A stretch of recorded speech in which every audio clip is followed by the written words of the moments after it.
Chers compatriotes, au moment où les fêtes de Noël et du Nouvel An s'approchent à grands pas, je voudrais vous souhaiter à tous, d'avance, de joyeuses fêtes de Noël et de Nouvel An. Que ces fêtes soient pour vous l'occasion de l'introspection, de la méditation, du ressourcement au sein de vos familles, de vos villages, mais surtout aussi l'occasion d'une profonde réflexion autour des thèmes qui nous sont chers, notamment la question du renouveau tant attendu de notre pays. Chers compatriotes, au nom des Gabonais de l'opposition, politiquement engagés au sein de la diaspora d'Amérique du Nord, lesquels m'autorisent ici, suite à une conférence téléphonique d'urgence tenue ce dimanche 14 décembre, à vous parler en leur nom, il m'incombe l'honneur aujourd'hui de vous lire leurs pensées.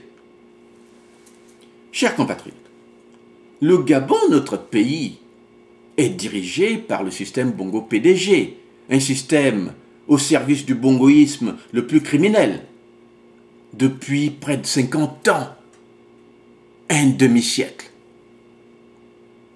Si Ali Bongo devait perdurer au pouvoir au-delà de 2016, nous aurions la garantie automatique de voir notre pays dirigé 70 ans durant, je dis bien 70 ans durant, par la même famille, le même clan. Le Gabon ne peut se permettre une telle prise en otage. Nous sommes donc tous aujourd'hui, en tant que peuple gabonais, d'accord sur un seul constat. Les Bongos et leur État PDG doivent partir maintenant. Ils doivent partir car les ravages de ce système dans notre pays et dans nos vies ne sont plus à supputer. L'état actuel du pays, caractérisé par l'insécurité, dont la pandémie des crimes rituels est l'illustration la plus éloquente. L'absence d'un état de droit et de justice au service de tous. L'absence d'un débat politique, démocratique et inclusif. La mise à mal des droits civiques, humains, politiques de nos concitoyens, le délabrement et la destruction généralisée de notre système éducatif, la pauvreté foudroyante qui lamine notre tissu social et pervertit nos valeurs. Voilà, chers compatriotes, entre autres, les maux qui accablent le pays tout entier et dont le bongoïsme est la cause. Dans toutes les sociétés du monde, où l'humanisme est déterminatif de l'être social, lorsqu'un gouvernement est dans l'incapacité de relever les défis de la sécurité de ses citoyens, quand il est dans l'incapacité d'offrir un développement social et économique durable à ses populations, et quand, de surcroît, il prive les citoyennes et les citoyens des leviers démocratiques qui leur permettent l'alternance des régimes politiques par les urnes, il incombe au peuple, dans son ensemble, de prendre en main son destin. Et dans le cas qui nous préoccupe ici, de changer son gouvernement par tous les moyens. Chers compatriotes, nous sommes aujourd'hui au devant de nos responsabilités en tant que peuple, en tant que nation. Depuis 1998, nous, Gabonais d'Amérique du Nord, ne cessons de dire que rien de bon ne pourra se passer au Gabon tant qu'un Bongo Ondimba sera au pouvoir. Que le Gabon ne changera ni par les urnes, ni par la bonne volonté des Bongos, et encore moins par le miracle de Jésus-Christ. Que pour qu'un changement effectif et durable arrivât au Gabon, il faudra que le peuple gabonais allât conquérir dans la rue la souveraineté qu'il ne pourra jamais conquérir par les urnes. tant qu'un Bongo sera au pouvoir. Ce moment, chers compatriotes, est venu. Les Gabonaises et les Gabonais, nous continuons à le marteler, ne peuvent plus se laisser déposséder de leur humanité. Les Gabonaises et les Gabonais ne peuvent plus se laisser imposer un système politique et des façons de gouverner qu'ils n'ont jamais librement choisi. Les Gabonaises et les Gabonais ne peuvent plus se permettre de rester prisonniers d'une oligarchie politique et familiale qui leur refuse le droit d'exister selon leur propre volonté. Les Gabonaises et les Gabonais ne peuvent plus se permettre un Bongo Ondimba à la tête de l'État. Il faut en finir. Chers compatriotes, alors que le pays est par terre, alors que les pleurs des enfants, des sœurs, des frères, des parents, depuis que les Bongos sont au pouvoir, ne cessent de traduire les chagrins causés par les crimes rituels restés impunis.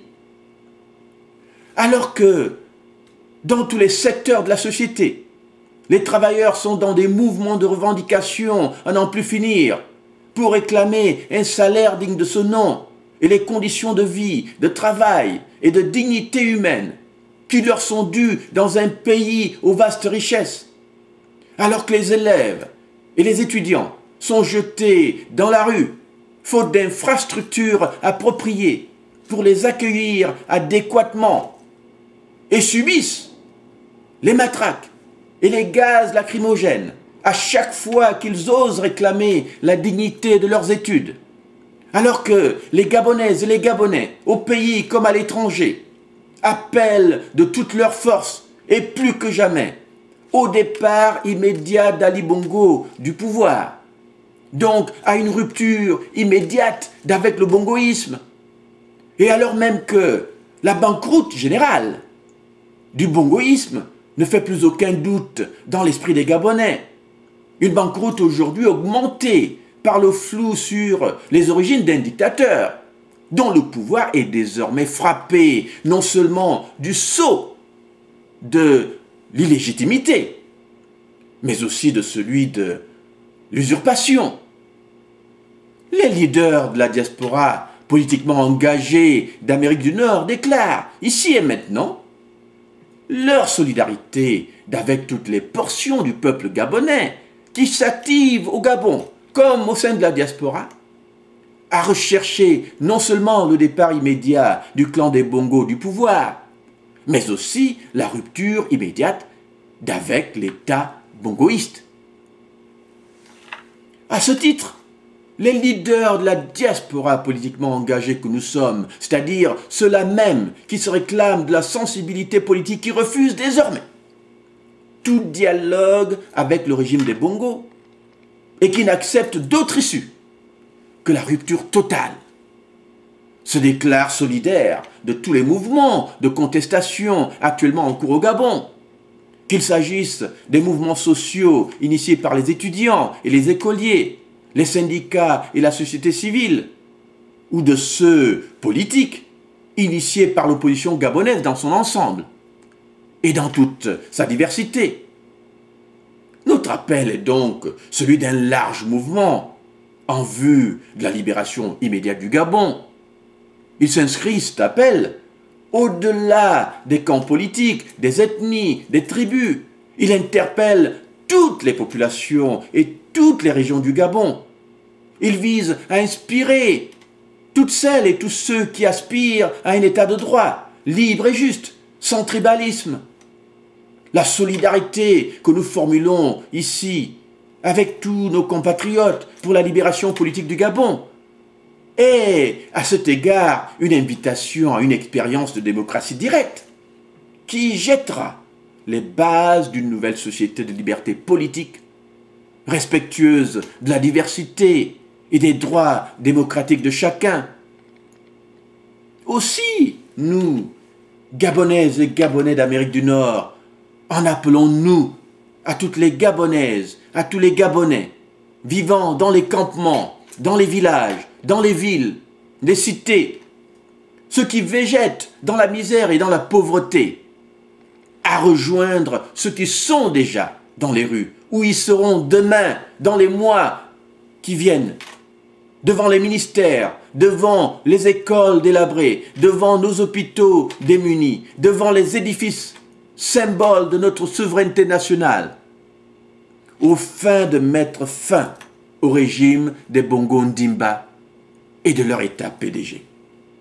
Un seul slogan, un seul, je dis bien un seul slogan, vaut la peine aujourd'hui d'être répété dans les villes et dans les villages, dans les bars et dans les écoles, dans les maisons et dans les bureaux.